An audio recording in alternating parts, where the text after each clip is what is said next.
My name's Emily, and if you're expecting a story about fairy tale princesses, you're in the wrong place. My life started pretty standard. I was born to Joe and Linda, just a regular kid in a small town where everyone knew your name, or at least pretended to. My dad, Joe, was the local go-to guy for any car trouble. His hands were always stained with grease, but he had this smile, you know, the kind that made you think everything was gonna be alright. Mom, Linda, she was part-time at the library and the rest of her time was all about making our little world better. Remember, kindness costs nothing but means everything, she'd say, dropping one of her pearls of wisdom while I was trying to figure out my math homework. Our house was nothing fancy. Imagine a cozy little place that always smelled like something was baking. That was us. Not rich, but not wanting either.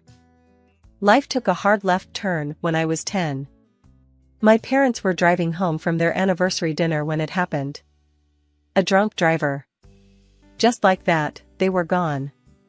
I moved in with Aunt Sarah after that. She was Dad's distant cousin, lived in a house that seemed to creak and complain more than it stood. Aunt Sarah was a tough cookie, worked odd jobs to keep us afloat. The house, it was like time forgot about it, and fashion? That ship sailed long before it reached our shore. My clothes were hand-me-downs from a time when Aunt Sarah thought bell-bottoms were a revolution. Kid, you gotta toughen up. World's not gonna hand you anything on a silver platter, Aunt Sarah'd say, her voice rough, but not unkind. We'd sit at the table, an assortment of mismatched chairs, and eat whatever concoction she'd managed to put together. Money was tight, but Aunt Sarah always made sure we had enough. Thanks, Aunt Sarah, I'd mumble, pushing food around my plate, lost in thoughts of what could have been. Moving in with Aunt Sarah meant a new school and a whole new set of problems. My first day felt like walking into a lion's den wearing a steak suit. The school was bigger than my old one, and it buzzed with the kind of energy that made my stomach twist into knots. I remember standing at the entrance, clutching my bag like a lifeline, when I first saw Jessica. She had that look, you know, like she owned the place. And in a way, she did. Who's the new girl? I heard her ask, her voice dripping with a mix of curiosity and disdain. Her friends shrugged, their eyes scanning me like I was some exhibit. Looks like she got her clothes from the lost and found. One snickered, and they all laughed. I wished the ground would swallow me whole. Classes were a blur. I tried to keep my head down, but Jessica made that impossible. Hey, thrift store, answer number 4, she said loudly in math class, making everyone turn to look at me. I stuttered out an answer, feeling my face heat up as the teacher nodded, telling me I was correct. That just made things worse. Lucky guess, Jessica muttered, loud enough for her friends to hear, and they snickered. Lunchtime was no refuge. I found a corner in the cafeteria, hoping to become part of the scenery. But Jessica and her crew made a beeline for me. Look, she's trying to hide. How cute, Jessica said, her voice oozing fake sweetness. I kept my eyes on my food, wishing I could disappear. Cat got your tongue? Or are you just too poor to talk? She taunted. I mumbled something about not being hungry and got up, leaving my half-eaten lunch behind. I could feel their eyes on me as I walked away, their laughter echoing in my ears. The days turned into weeks, and not much changed. I kept to myself, dodging Jessica and her friends whenever I could. Aunt Sarah noticed I was quieter than usual. What's eating you, kid? She asked one evening, her eyes narrowing as she looked at me over her glasses. Nothing, just tired, I lied, picking at my food. You can tell me, you know. I'm not just your aunt, I'm your friend too, she pressed, her voice softer now. I shook my head, not wanting to burden her with my school problems. She had enough to worry about. If you say so, she said, but her eyes told me she wasn't convinced. Back at school, I found a small sanctuary in the library. It was quiet, and most importantly, Jessica rarely ventured there. I'd spend my lunches tucked away between the shelves, losing myself in books. One day, while I was reading, a boy from my class, Tom, walked in. He was quiet, not one of Jessica's crowd, but not exactly an outcast either. "Hey, you're Emily, right?" he asked, his voice cautious. I nodded, surprised he knew my name. "I've seen how Jessica and her friends treat you. It's not cool," he said, looking genuinely concerned. I shrugged, not sure what to say. No one had acknowledged the bullying before, let alone sympathized with me. "You shouldn't let them get to you. They're just bored and mean," he added, pulling a book from the shelf. Tom's words were a small comfort in the storm that was my school life. It was nice to know not everyone was against me, even if it didn't stop Jessica's taunts. Despite the daily grind and the constant dodging of Jessica and her crew, I had this one thing that kept me grounded: singing. It wasn't something I flaunted. Heck, it was more of a secret than my stash of chocolate bars. Singing was my escape, a way to let out everything bottled up inside without making a mess. Aunt Sarah had an old radio that picked up more static than music, but on good days, it caught the local station that played everything from country hits to old rock ballads. Those were the nights I cherished, alone in my room, the music blending with my voice as I sang along to songs, feeling every note and word. One evening, Aunt Sarah caught me. I was belting out a tune, lost in the music, when I turned around and saw her standing at the doorway, a surprised look on her face. "Girl, why didn't you tell me you could sing like that?" she asked, her usual tough demeanor softened by genuine astonishment. I shrugged, feeling my cheeks heat up. "I dunno. Just something I do for me, I guess." Aunt Sarah walked in and sat on the edge of my bed, the mattress creaking under her weight. "You've got a gift, Em. You shouldn't keep it hidden." I fidgeted with the hem of my shirt, not sure how to respond. Praise, especially for something so personal, felt foreign to me. "Thanks, Aunt Sarah. But who's gonna listen to a nobody like me?" I replied, trying to laugh it off. She shook her head, her expression turning serious. "Don't talk about yourself like that. You're not a nobody. You've got something special, and you don't need anyone's approval to shine." It was hard to believe her. At school, I was less than a nobody. But in those moments, with just the hum of the radio in the background, I allowed myself to dream a little. The next day at school, during lunch, I found myself sitting alone again. Tom, the boy who had been kind to me before, came over with his tray and sat down. "Hey, Emily. Mind if I join you?" he asked, his smile friendly. I shook my head, grateful for the company. "No, not at all. Thanks." We ate in comfortable silence for a few minutes before Tom spoke up again. "I heard you humming the other day. You've got a nice voice," he said casually, picking at his food. I felt my face go red. "Oh, that. It's nothing, really. Just humming." Tom looked at me, his eyes earnest. "You should give yourself more credit. I think you're really good." I laughed nervously, not used to the attention. "Thanks, but I'm not sure singing in the school hall counts as really good." He shrugged, a grin playing on his lips. "Maybe not, but it's a start. Ever think about joining the school choir or something?" As I made my way to class, his words echoed in my head. Maybe it was time to stop hiding.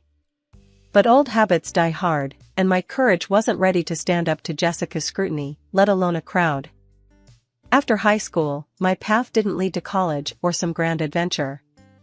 Instead, I landed a job as a cleaner in one of those fancy office buildings downtown. The kind with glass doors so shiny, you'd hesitate to touch them for fear of leaving a smudge. It was a world away from anything I'd known, filled with people who carried themselves like they were the main characters in a movie where I'd be lucky to get a walk-on part. The job was straightforward: show up before dawn, clean until the offices began to fill, and then vanish before I became too visible. It was as if I moved in a parallel universe, one where I was a ghost, seen but not acknowledged. Days turned into weeks, and the routine became my life. Wake up, clean, go home, and then do it all over again.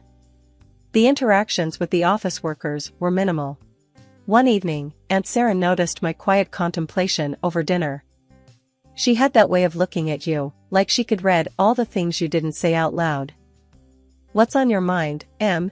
she asked, her voice cutting through the silence of our small kitchen. "Just thinking about work," I replied, pushing my food around the plate. "Anything specific?" "You've been quiet lately, quieter than usual," she prodded, her eyes sharp and concerned. I sighed, not sure how to explain the loneliness of being unseen or the strange comfort I found in that brief moment of acknowledgement. "It's nothing, really. Just, sometimes, I feel like a ghost there." Aunt Sarah frowned, putting her fork down.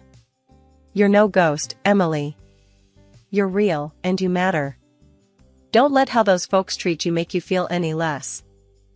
Her grip was firm, grounding. It reminded me of the strength I'd forgotten I had. Maybe I was a ghost in that office, but to Aunt Sarah, I was as real as it gets. And maybe, just maybe, that was enough to start changing how I saw myself. Life as a cleaner in a high-rise filled with the city's movers and shakers wasn't exactly what I had dreamt of as a kid. But it paid the bills, or at least most of them.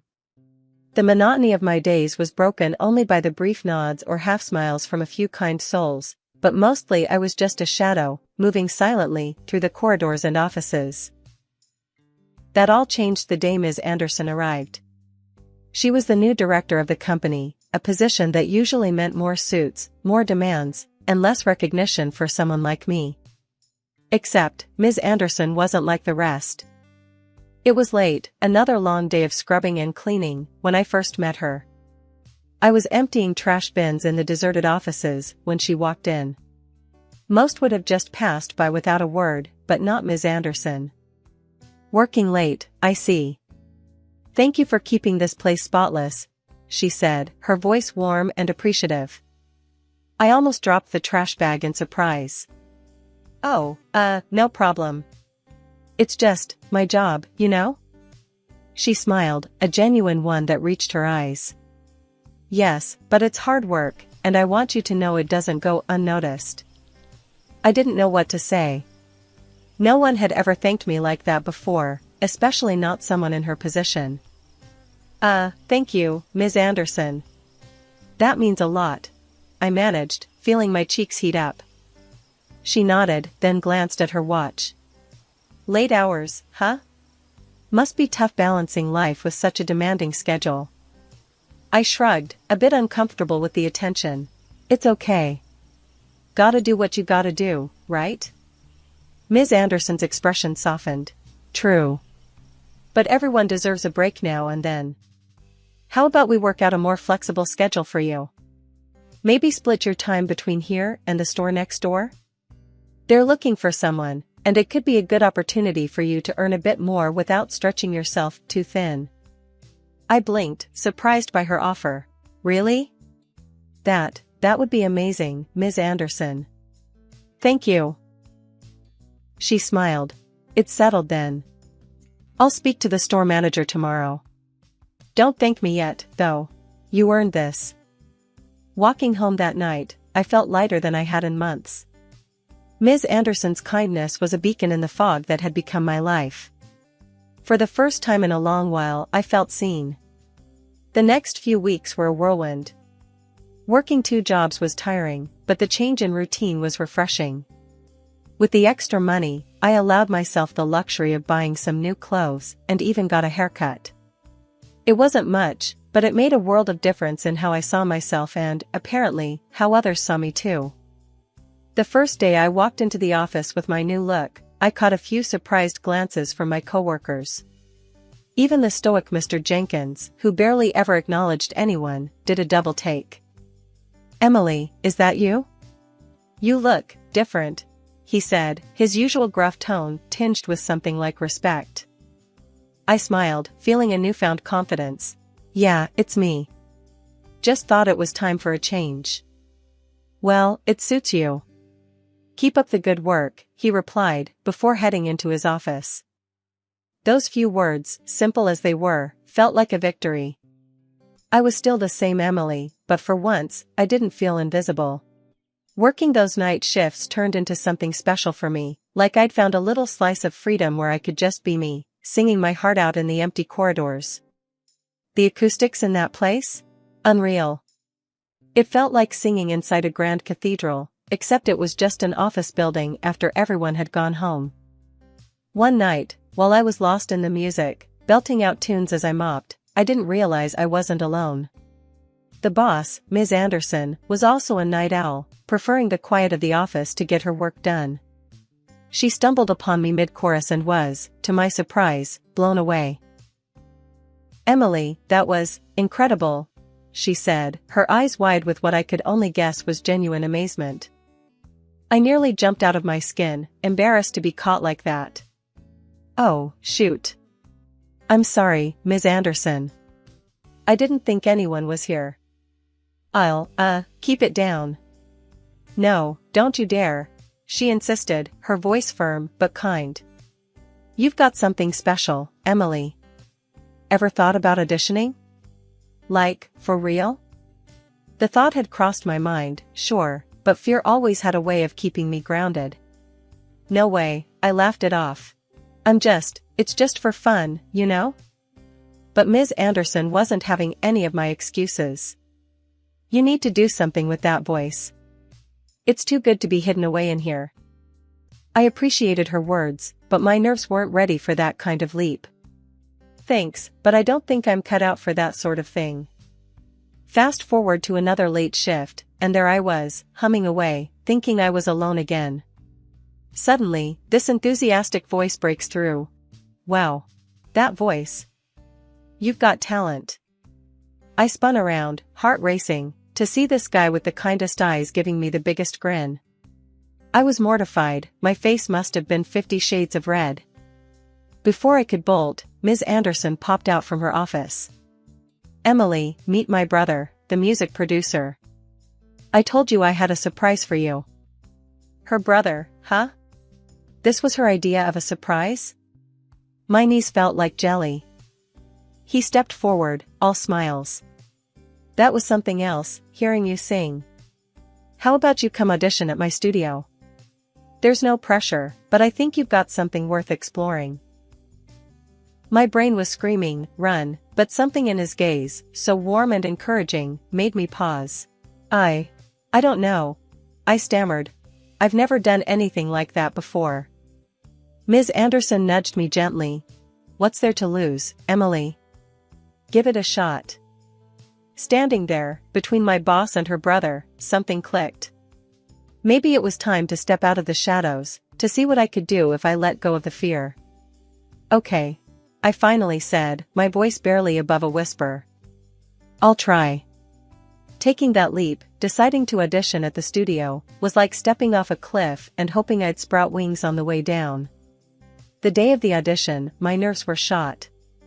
I showed up at the studio, a nondescript building that belied the dreams being made inside, clutching my little notebook of songs like a lifeline. Ms. Anderson's brother, Mark, met me at the door with a smile that was meant to be reassuring. "Ready to knock 'em dead?" he joked, leading me inside. I managed a weak smile, my stomach doing flips. "Ready as I'll ever be," I said, though my voice betrayed the quiver of my nerves. The studio was cool and dim, filled with equipment that looked both intimidating and exciting. Mark introduced me to a small panel of people who would be listening. "Don't mind us," one of them said, a woman with a kind face. "Just do your thing." Easier said than done, I thought. But as the music started, something magical happened. My nerves melted away, my voice found its strength, and the song flowed through me like I was born to do just this. When I finished, the room was silent for a heartbeat, too, then erupted into applause. "Wow," Mark said, his eyes wide. "Just, wow." I blushed, overwhelmed by the response. "Thank you," I murmured, barely loud enough to be heard. Mark walked me out afterward, his excitement palpable. "Emily, that was incredible. We need to talk about what comes next." "What comes next?" I echoed, the reality of what was happening starting to sink in. "Yes." Mark was practically bouncing on his heels. recording, an album, gigs, the whole 9 yards. You're what we've been looking for. The next few months were a whirlwind. Recording sessions became my new normal. I poured my heart and soul into every track, driven by a mix of fear and exhilaration. And when the album finally dropped, it was like a bomb went off in my life. Suddenly, I was everywhere: radio, TV, online. My stage name, Erica Clark, became a byword for fresh talent, my songs the soundtrack for countless lives. It was surreal, watching my face on screen, hearing my voice on the radio, and knowing it was me they were all talking about. One night, after a particularly successful gig, Mark found me backstage, a massive grin on his face. "You did it, Emily. You're a star." I laughed, the sound mingling with the residual adrenaline from the performance. Feels weird, doesn't it? Yesterday's cleaner, today's sensation. Mark clapped me on the back. That's how talent works, it doesn't matter where you come from. It's where you're going that counts. Years had flown by since my high school days, each one bringing its own set of challenges and triumphs. Yet, when the invitation to the high school reunion landed in my mailbox, it felt like stepping back in time. I hesitated at first, memories of those difficult years flooding back. But something inside me stirred, a curiosity to face the past, now that I had found my voice and my place in the world. I decided to go, but not as the country star Erica Clark everyone knew from the screens and radio waves. Instead, I slipped back into my old, simpler clothes, the ones that reminded me of where I came from. It was my way of testing the waters, to see if perceptions had changed, to see if I had truly moved beyond the girl I once was. Walking into the reunion, the buzz of conversation and laughter hit me like a wave. I scanned the room, recognizing faces that had aged but remained the same in so many ways. And then I saw her, Jessica, the queen bee of my teenage years, surrounded by a familiar crowd. "Emily? Is that you?" she asked, her tone dripping with the same condescension I remembered all too well. "Heard you've been cleaning up, literally. Still playing with mops and buckets?" The crowd around her laughed, a harsh sound that once would have made me shrink. But I stood my ground, feeling a smile spread across my face. "Actually, Jessica, cleaning's honest work. Not everyone's lucky enough to find something they love doing." A murmur of surprise rippled through the onlookers. Jessica's smile faltered, her eyes searching mine for a hint of the girl she used to torment. She didn't find her. "And what about you, Emily? Any dreams come true, or are you still living in your fantasy world?" she prodded, her voice laced with mock concern. Before I could answer, the room's attention was diverted to the entrance.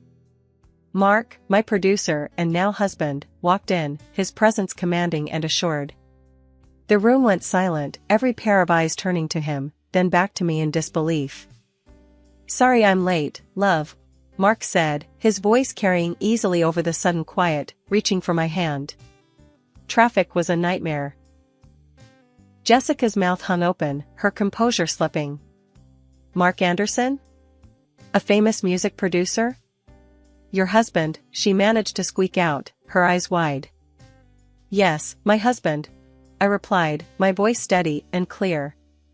"And my partner in more ways than one." Whispers filled the room, a mix of shock and awe, as people started putting the pieces together. "So Erica Clark is our Emily? That Erica, the country star? Damn me, Erica Clark herself and her husband." I felt a surge of pride, not for the fame or the success, but for the journey that had brought me here, to this moment of undeniable truth. Jessica stepped forward, a false smile plastered on her face. "Emily, I had no idea. I'm happy for you. Maybe your husband could listen to me sing sometime? I've been working on my voice." The irony of the moment wasn't lost on me.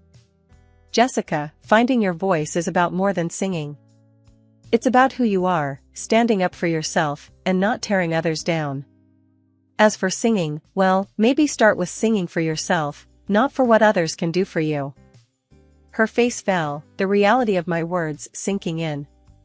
The crowd around us began to dissipate, conversations resuming, the moment of drama fading into just another reunion story. Mark squeezed my hand, a silent message of support and love. "Ready to go?" he asked, his gaze warm. I nodded, taking one last look around the room. "Yeah, let's go home." Walking out of that reunion, I realized that the approval I once sought from those very halls no longer mattered. I had found my voice, my strength, and, most importantly, I had found myself. And that was all the recognition I needed.